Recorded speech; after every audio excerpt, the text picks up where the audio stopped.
sound had gone away there again. But No. we'll move on anyway, John. DC director took a note from Hugh Jackman's Logan to tie Shazam to Zack Snyder's films. We've talked about the sort of the theme to Shazam compared to the other DC EU films and how they would bridge that gap going forward, John. But I'm going to just read this little bit from Cinema Blend here. In anticipation of Zack Snyder's cut of Justice League coming to HBO Max in March, some fans had questions for Shazam director about how he connected the 2019 movie to Snyder's other DCEU movies. David S. Sandberg responded by explaining on Twitter that he never actually spoken or met Snyder before adding his Easter eggs within the film. Never actually But spoken. But he did want to surely. pay homage to their roots and interconnectivity into the shared universe, in his words. In the world of Shazam, the events of Man of Steel and Batman v Superman happen, but we also see that there are toys and merchandise of these characters and people who are fans, like Freddy, kind of like how in Logan we see that X-Men comic book exists, but X-Men are also real at the same time. That's very similar to what Marvel do, with the whole Ben and Jerry's ice cream.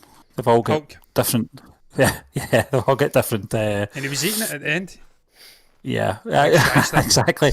And it doesn't really break the fourth wall in any sense, I don't think. I think if these characters are living and breathing in the real world, it's very natural to see businesses want to make money out of these larger than life characters that are affecting their planet, I feel like. So Absolutely. it doesn't make any difference. But just in terms of tone, John, Shazam was a great film. I really enjoyed it. It was something I didn't expect. I didn't feel I wanted it, and then when I did watch it, I was glad I watched it, and I realised I did need it. What was your favourite? What you wanted? Yeah, my favourite, what I wanted. Like one joke there, but Yes. but it is they're going to have to change the tone, not drastically, I don't think, in the sequel when it's finally here, but it has to maybe grow up a little. It's the thing about Spider-Man, the Tom Holland ones. He's not grown up yet. Because he's not grown up. We're into the third movie now, and he's still this little. He's only wide-eyed 23 boy. or something. He's a young guy, man. He's incredibly young. Lucky little shit. Wish it was me. Yeah, go out and get a job, Peter. Come on, Yeah, get come on. that photography job at the Daily Planet. Come on, move your ass. But I think in terms of Shazam, John, I don't know how much of a jump they can do realistically. With obviously the young actor, I can't remember the young actor's name. Zachary Levi. Oh, Yeah. the other guy. Yeah, who played the boy. I can't remember, John, but time's going on for him as well, and whether or not he'll come back or we're just going to get the Zachary Levi version throughout the next film, I don't know. But in terms of tone, John, what's your view on that? Do you think they're going to have to maybe go a bit darker? Do you think the rest of the DCU has to become a little bit lighter? No, Stephen, it was Asher Angel, I think it played Shazam, Billy Batson. Yeah. No, I don't think the rest of the DCU has to become lighter. I think we have to get that perfect little equilibrium that we've got in the Marvel Cinematic Universe, where we can have darker storytelling, darker sort of tones. We can have lighter tones within the same universe. Of course, we've got Guardians, and up until recently, that was really only the sort of funny sort of sub-franchise. I'm completely losing the plot with my words here. That was really only. That doesn't even make sense. It always happens when I come on the screen on my own. So let's start that again, shall we? That was the only real... That was the choice of words I was looking for. Stephen's buckled over, laughing here off the camera. Sub-comedy-esque franchise within the greater MCU. There you go. That's my best attempt at formulating those words. It's very late here, guys. It's beyond 12 a.m.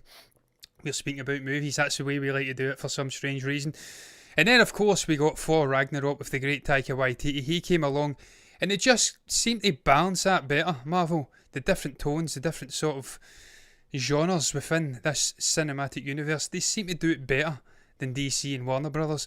DC and Warner Brothers really need to get this right now, because obviously with Wonder Woman, that's different to Aquaman, it's different to Shazam, it's much different to Man of Steel and the Snyder X sort of movies we got in the very early vestiges of this cinematic universe. So no, Stephen, I don't think they do have to make the rest of the DCEU lighter. We just have to grow Shazam up. The guy has to mature, like you says with Tom Holland's Peter Parker.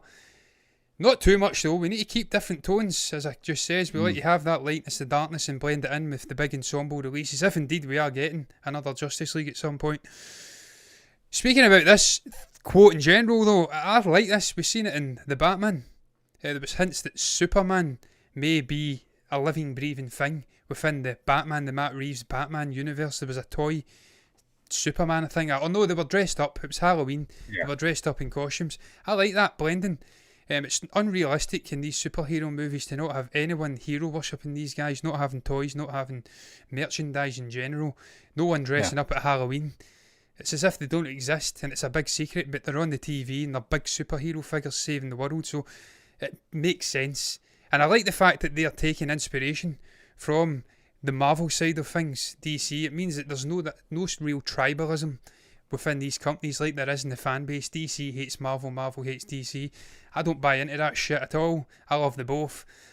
And it's good to see the studios cooperate and they nab little things off of each other. And as I did say, Stephen, DC need to nab more off of Marvel because, my God, Marvel really have hit the ball out the park for over a decade now. DC have just started getting their shit together. They can learn so much more from Marvel, and hopefully they do. The blending of tones being one. So, no. I think so, John. I think as well, I think the Flash movie will be very important tonally.